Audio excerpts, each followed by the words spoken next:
Well. The Indians will never recover from Tyler Oliveira's video on the cow down throwing festival to mark the end of Diwali. So, which ethnic group is ashamed of nothing and triggered by everything? By the way, I didn't make up any of these stereotypes. So, I just watched the video like everybody else. And in case if you guys are wondering, so my previous videos, have I had videos that's been taken down or being demonetized? There's been a couple. Surprisingly enough, right, all of the snow bunny videos on black culture, videos on interracial dating, white man's fetish, never had any issue with those videos. I had so one video that was demonetized. I also had one live stream demonetized. And guess what the reason was? Yeah, it was being mass reported by Indians because they were so offended by my remarks, and they were mass reporting my channels. Well, I guess at the end of the day, India is the most populous country on earth. So I'm sure at this point everybody has seen the video. So so this is actually worse than the do not redeem whole fiasco, right? The do not redeem, okay? Do not redeem. So I want to tell you guys about one Indian guy I used to live with many years ago. So he worked at the IBM. This is in Ottawa, in the south side. This is on Riverside Drive, going towards Hunt Club, going towards the airport. You guys know there's a IBM right on the left-hand side. And yeah, so it's close to Uplands Drive. So I used to rent a room in this house. It was a black lady was renting it out. It was a Nigerian family, and there was me, and there was an Indian guy. There was like also another Chinese guy. His name was Enoch. I don't know what kind of name it was that. He had a lot of issues. He had a big ass ego. So yeah, actually, this is probably the best Indian guy I've ever met since I moved to Canada. Keep in mind, this was 2013. He warned me, okay? By the way, I'm not telling this from my perspective. This is what he told me. So his name is Abe Bhatia. So he was laid off at IBM, and that was in summer. I would say June or July.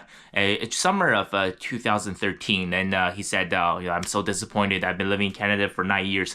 I've been at IBM for over 4 years, and they just laid me off like it's nothing. So he packed up and went back to India. But before he left, I had a very long conversation with him. He told me this. So the Indian dudes. So he first arrived in Canada September of 2004 as a international student. So by the way, this is of course 2004 would have been Paul Martin. This is before Justin Trudeau and Jagmeet Singh. This is even before Stephen Harper. So he was a legitimate international student. So he studied at University of Windsor right across from Detroit.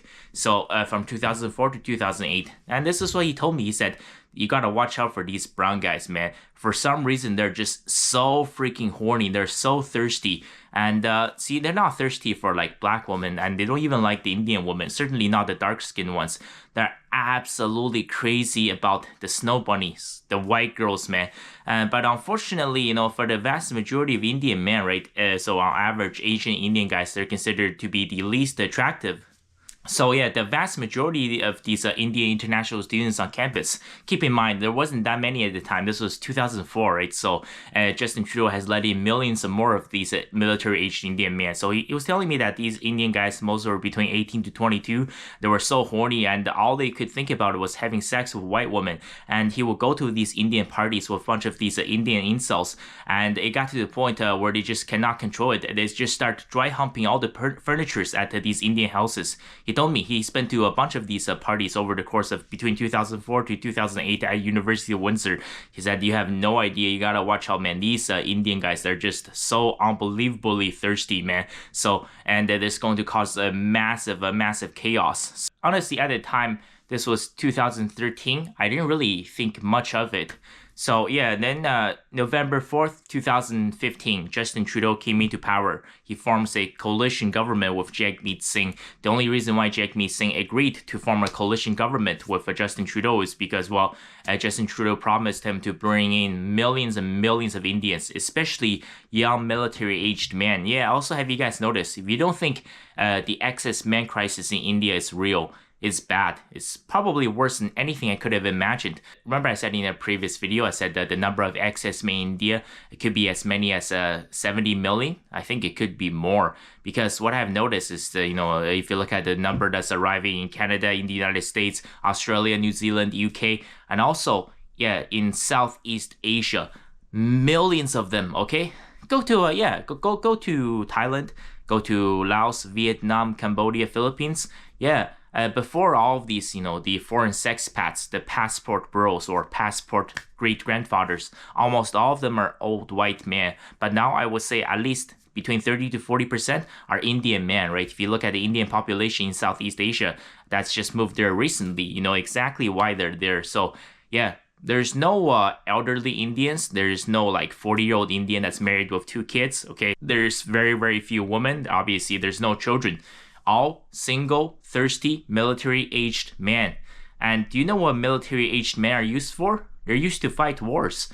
So there are millions of them all across Western country and in Southeast Asia now. So I started working at a factory in 2017. It was Japanese owned, but there was very, very few Japanese people, with the exception of the people who are at the very top, the leadership level. So it was, one of those factories where you have, white people, black people, Latinos, Asians, right? But there was a temp agency that was partnered with the company. I can tell you guys the name. It's called Donaldson and James. Sounds pretty white, right? So, but everybody that Donaldson and James was bringing in from the temp agency to work at the factory, every single one of them, I would say 98% Indian. And by the way, okay, they're not legitimate Indians. They're all international students from 2 schools. Number 1, Conestoga College in Kitchener, Ontario. Number 2, Fanshawe College. I got to meet a bunch of these guys. One guy, so he was like Jagmeet Singh. He was a Sikh with the turban, right?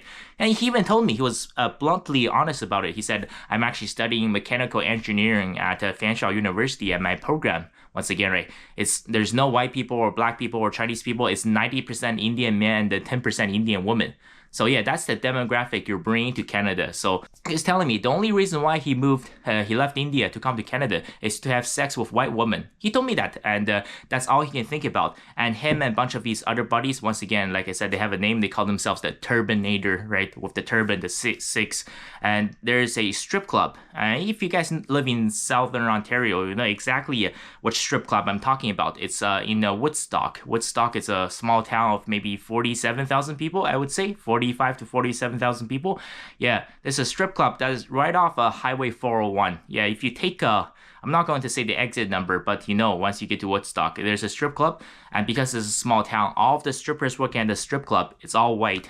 And guess where they're getting their business? Guess where they're getting the vast majority of their money, their cash flow.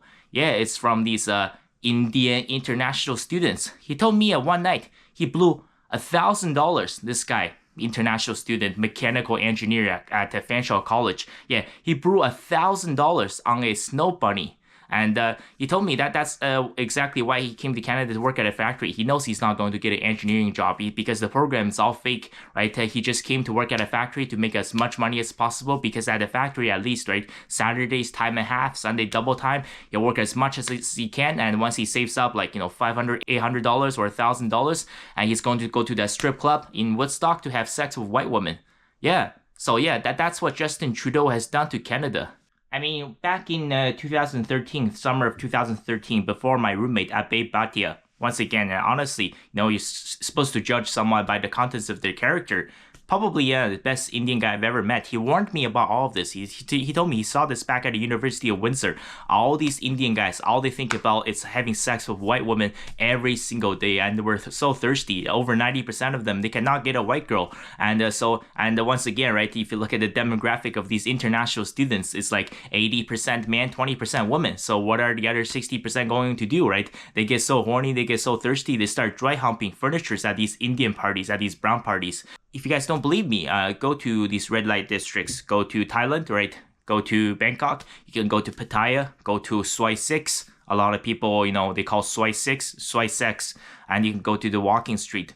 Look at the sheer number of military-aged Indian men that's there.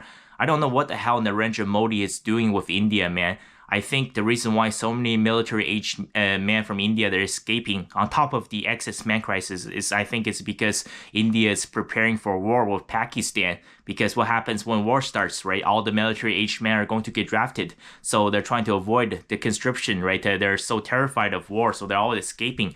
And I didn't make up the stereotypes once again, right? You can go and ask a local Thai man or a Thai woman why Indians are the most hated demographic in Southeast Asia, especially in these red light districts, okay? So once again, I'm not making this up. You can confirm this by going to the red light districts in Southeast Asia. They're extremely cheap. So what happens is, let's say, if they go to the walking street, right, they talk to one of these bar girls and they ask her, how much is it for 1 hour? And the Thai girl will say something like, oh, 3,000 baht for 1 hour. And there's a room right beside this bar. Just pay me, 3,000 baht and you will have a good time. But a lot of these times, these Indian guys, they're so cheap. So what they will do is that they will team up. I have never seen, yes, there are Chinese guys going to these places as well. There are certainly a lot of old white guys. There are also black men and some Latino men. But, you never see them, how do I say this? You never see them bundled up together because a lot of these Indian guys, right, they want to have a good time, but they want to save money. So it's very normal to see like 4 Indian guys. They will go up to one, tiny little Asian girl. They're like, oh, we want to actually just the shit out of you, but we don't want to have to pay 3,000 bahts each for 1 hour. So how about this?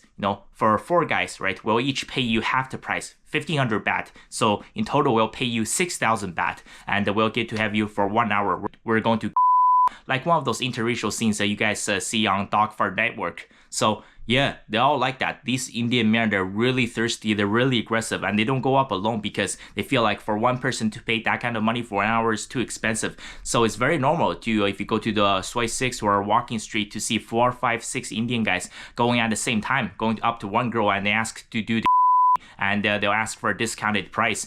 They're always negotiating with these Asian women to pay the lowest amount possible. You guys can deny the countdown throwing festival all you want, but it's 100% real. The truth is out there, and you guys can never deny the allegations now. But also, yeah, like I once again want to make something clear. I'm okay with immigration, but there has to be a balance to everything. So yeah, just look at the demographics that's coming in. Look at these, international students. You cannot let in millions and millions of military-aged men into your country. How come when looking at these new batch of immigrants from India, I hardly see any woman. I hardly see any Priyanka Chopra or Manushi Shilars that's coming in. Hardly any children. There are hardly any married, stable Indian man. That's this guy, he has a good job. He's making good salary. He's happily married with 2 kids. There are hardly any Indian grandpas or grandmas. Yeah, look at that new batch of immigrants or international students that's coming to all these countries. Almost all of them military-aged men.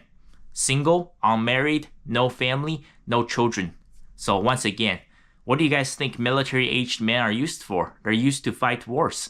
And yeah, it's happening to so many Western countries. So something terrible is happening in India that's causing all of these military-aged men to leave in mass numbers because God knows how many Justin Trudeau has and Jagmeet Singh has let in. Millions, I would say. So we all know that during Trudeau's tenure as Prime Minister for over 9 years in Canada, the population grew by roughly 8 million, right? So yeah, out of the 8 million, I would say probably 4 million are military-aged Indian men. The demographic has changed drastically, and it can never ever be reversed.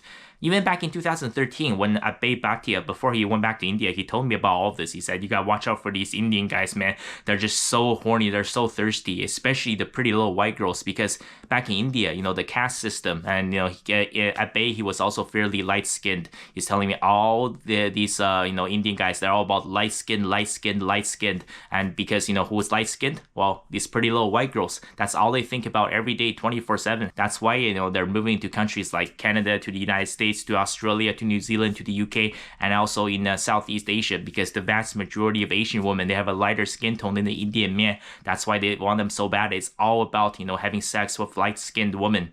So yeah, that is going to be the future of all of these Western countries.